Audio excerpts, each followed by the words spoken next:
Hey guys, it's Michael from Team 4411S. I just wanted to go over the specifics of the robot we have here, as well as the majority of the Skyline robots that were also at Worlds. I noticed everyone's been doing this, and I figured, we're graduating, so may as well. Alright, so I guess we'll start simply. Start with the drivetrain.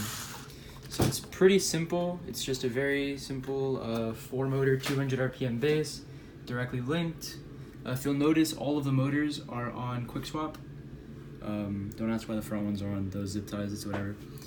But we found that just in case any of the motors burned out, like I think at USF one of 7121E's motors burned after semifinals, that in case that happened, we'd rather not have to spend the time taking apart half the drivetrain just to replace one motor. We really haven't had any issues with any of the stuff that this has caused. Just put 3 zip ties to here and then 1 to connect them. The drivetrain itself was just direct 200 RPM. You'll notice it's linked pretty interestingly. So we managed to fit a wheel and a 60-tooth gear inside of a 3-hole wide gap.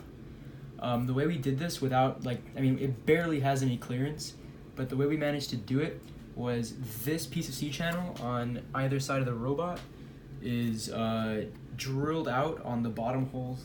These 2 holes on the bottom are drilled out so it can go out very slightly farther, just to give us a little bit more wiggle room. But the actual drivetrain itself is linked like so.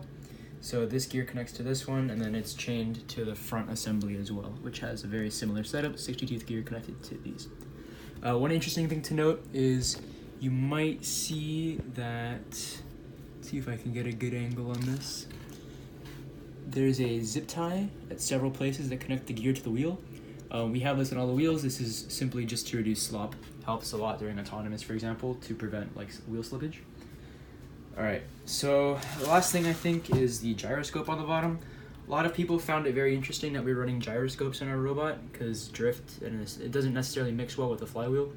All we really did was just mount it on rubber links like so, and try and mount it. I'm not sure if I can get a good perspective on this, but try and mount it as low as possible. It's almost at the level of the drive motors. This helped to reduce a lot of drift. Still had a little bit, but not enough to really affect anything, and the rest is just code. But we're just only going over mechanical stuff today. If anyone wants to know why we didn't choose to go for any sort of higher drive speed, we found that 200 was just a really nice balance, especially for the pure amount of pushing that I was doing at Worlds, for example. I really found 200 RPM to be very solid. We didn't really find the need to screw in any of our rollers or run anything in the middle like so. I really didn't have any issues pushing people at Worlds. And if you're gonna get pushed from the side, you're gonna get pushed from the side. We didn't really think side skirts was that big of a deal anyway. I think the last thing for the drivetrain is just the sleds. So this is not the same sled that the rest of the Skyline robots ran. I think 910X and 7121E ran something instead of having a Lexan piece that goes like this, they had a flat sheet on the side. That works as well. This actually isn't Lexan. This is another illegal material called HDPE. It's a lot more resistant to snapping. At States, my Lexan sleds snapped 3 times in one day. I've had these since the very beginning of this robot, which was the weekend after States, and it has not snapped at all and has not deformed at all. So HDP is really nice for applications that have a lot amount of stress put on it. Okay, so now for the interesting part, which is our intake. So our intake is powered by this one motor right here, also quick swapped. It's just 600 RPM direct to our second stage roller. Interesting rubber banding. I had to redo it at Worlds. But the cool part about this is the fact that our intake and our indexer runs purely off of one motor. So I'll get into all of that stuff in a second, but the intake itself actually is linked. So the motor drives the second stage roller, so 600 RPM direct, and then it's just connected via a chain to the intake roller. This is an 18 to 12 ratio, so our intake roller runs at 900 RPM. This isn't necessarily the same for all of the Skyline robots, but I decided to run it this way because it works really nicely. One interesting thing that probably not many people know about this is that the intake itself can pivot up and down like so. It's rubber banded down here, so that it defaults to being down, and so we don't have any issues with the roller losing contact.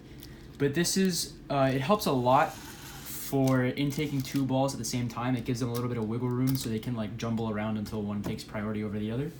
The other priority system that we used is, if you can see here, these two Lexan pieces.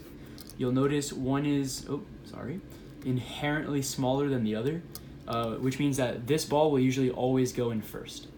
So that was basically our priority system without having to do some sort of like weird Lexan or plate that like makes one go farther in. We found that puts a lot more strain on the intake itself, and we just wanted to have something simple. Okay, as for the actual intake itself, might not have been able to see it over this piece of Lexan covering it, but what we basically did is, so in order to power the intake and the indexer off of the same motor, we made the intake and the indexer spin in opposite directions. If you can see like this, the intake is spinning backwards and the indexer is running forwards.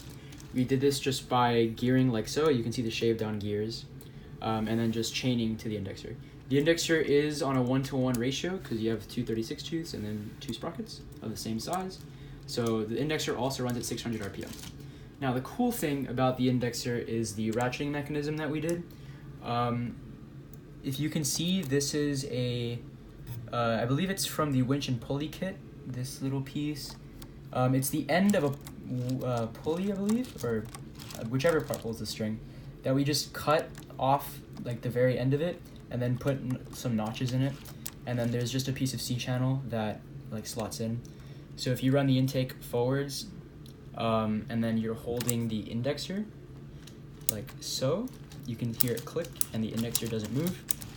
Granted, I'm holding the ratchet and it will move by default just because there's no load on it right now. But as soon as you intake a ball, it won't. And then once you run the intake backwards, then the piece of C-channel engages and has to move the indexer this way. Now you may be wondering, if these spin in reversed directions, when you intake a ball, why does it not get stuck? So let's intake a ball here. Okay, so notice how now when I spin it backwards, the ball doesn't get spit out. It goes up the indexer until it hits this limit switch, which is what lets the ball stop. So the way we ended up doing this was with a hinge right here. So if you will bear with me, notice this hinge right here that goes like this. It's really hard to see and I apologize for that, but it's just a hinge that can move back and forth. This acts as our physical stop for the ball, so that when the ball goes through it, try and simulate this the best I can. When the ball goes through it, you're gonna see it snap. And now the ball is after the hinge. So if the intake tries to regrip the ball when I go backwards, it's not gonna go back into the intake because it's hitting the hinge. So instead, it will go up the indexer. Now granted, we have a limit switch to make sure that this ball doesn't go like up into the flybow when that happens. Okay, so that is the majority of our intake. I think the only other thing was this one standoff right here. You might have been able to see it in the reveal, but it's rubber banded to go this way, but when the balls move through, it pushes it back. So what this does is, so let's say you only have one ball in the robot right now. So when you intake, my bad, the ball goes like this and it pushes the standoff and then it goes back. So now when you want to intake another ball, when you run the intake, the ball, well, if it's running at full speed, because I'm hand pushing it right now, this ball will actually go down with the indexer because we tension the ratchet to make it do that by default, unless there's a load pushing it upwards. So when the ball goes down, it hits this standoff and causes it to not go down any further, which this means that this ball is going to be in a set position every single time you intake a second ball, meaning the balls are always the exact same distance away from each other, which makes your double shot speed a lot more consistent. Some people might have problems with this causing too much friction when you're moving the balls through, which might lower the speed of your double shot, which is what happened to me initially. But if you just play with the length of this so that it just barely touches the edge of the ball, you're not going to have any problems with it. Okay, so for the flywheel itself, it's a fairly simple mechanism. So it's just a 2-motor, 1-to-5, 600 RPM gear ratio. So the flywheel itself theoretically spins about 3,000 RPM. Now, if you're using voltage control instead of velocity control, it actually could spin above 600 RPM, so this probably spins higher than 3000 anyway. But we found that using 2 motors just for power on the flywheel was really nice for the power of the double shot. If anyone has seen it, you can see that it has absolutely no problems with toggling the middle flag, just because like it has an insane amount of power on it, and that is largely due to the fact that it has 2 motors on the flywheel. Now it still works with 1 motor. It has been tested, but I really like the fact that the spin up time with 2 motors is almost instant. This lets me do the 6 flag autonomous that you may or may not have seen, because it shoots like 2 seconds into the autonomous, and this needs to be full speed by then, which 2 motors helps a lot with. And I know that everyone that has like their flywheel mechanisms paired with other things, their motors probably run at a lot higher of a wattage than these do. So even though like it might seem like these motors are under a lot of stress, especially with what I'll cover later for how we do the double shot, they're really under like no stress when the flywheel is just spinning, because it's 2 motors and it like they run at like 1 watt. It's crazy. Okay, so the actual flywheel itself is driven off of this pinion gear right here. You can see it like so. It's this one. So this is actually a regular metal pinion that we shaved in half so that it would fit in this really thin space here. We originally were using plastic gears. I believe some of the Skyline teams were still using plastic gears, but after the Florida Signature event, I actually found that the plastic ones tended to chip a lot, especially when you run your double shot and you're changing RPM so quickly. So I decided to run a metal one, and I've had absolutely 0 problems since. The last couple things on the flywheel, the fact that we have foam on the flywheel itself and on the hood, this provides a lot of compression towards the end of the flywheel, because notice the foam doesn't start until like the end portion. What we found is that if you have very little compression in the beginning, notice how I can move the ball really, really easily through here, and then it becomes a lot more difficult. I need to put a considerable amount of force here. Not enough to actually slow it down for the double shot like a lot of people thought it was, especially the fact that it's 2 motors. It has virtually no recovery time. It's crazy. But the added compression at the end really helped with the power. The last thing is that originally this was 4 wheels, with the outside ones taken off, like we took the traction part off. But we changed to having a gear, a 4-tooth gear, with a circular sheet of Lexan on the side. This just decreased the wattage when you're going around, because there's no airflow inside of here. Effectively, it creates a vacuum inside. Makes your spin up time better, not by much, but it just, anything to help. That was basically it for the physical flywheel. As far as the double shot goes, I'm sure everyone knows already, but like all we did to do the double shot was just run the motors backwards for a very, very small amount of time, I will add. It was probably for about 20 milliseconds. So it really doesn't do that much, like it really doesn't damage your motors whatsoever. And some people recommended running a ratchet on it, but that would defeat the purpose of running the motors backwards to slow down the RPM. But I mean, it does its job, it does it well, and we've had absolutely no issues with the double shot. I would argue that it was more consistent than 95% of the angle changing flywheels at Worlds. Our flywheel, this one specifically, didn't even, it never had any problems, never half toggled a middle flag, or any of those issues whatsoever. So to all the people that say angle changing is better, I disagree. Okay, last part of this robot really is just the scraper. I mean, it's pretty simple, just a 200 RPM 3-to-1 gear ratio, and it just powers the scraper. I know a lot of people had it just on one side. We liked both, because what we had in mind when we designed the scraper, I think in February, was we wanted it to have a really large margin of error, a high consistency rate, and we wanted to be able to flip caps and be able to push people off of the platform. So this, I wish I was able to go on a field right now, but this scraper can flip caps in many different ways. So you have the standard way where you just go under it and then you just flip. You have the alternate way that a lot of people were doing, which you go over and then you drive backwards. And what you can also do is, if you just move it down here and you drive forwards, it'll flip the cap this way. So you have 3 different ways to flip the caps, which gave us a lot of versatility at Worlds. Because a big part of my playstyle specifically was playing a lot of defense while flipping caps on the ground. Honestly, this past game was a game of resources, and a lot of people didn't necessarily realize that. It's not just who hits their shots, it's who's able to have 2 balls in their robot at all times, who's flipping caps while they're being defended against, because when you do that while someone's defending you, in their head you just scored 3 points on them and all their defense has basically added up to nothing, because at the end of the day you have the net point advantage. And that, messes with their head a lot. But really, the main strategy was just have most of the flags at the beginning of the match, because 6 flag autonomous, then basically just ram them so they don't get any of the flags, and flip caps along the way, which a scraper does allow us to do. If I had another robot with me, I could show you exactly how it pushes people off the platform. Does not look like that long of a mechanism to be able to do that, but it does work. I almost did it in quarterfinals, the match that we lost, but we kind of ran out of time.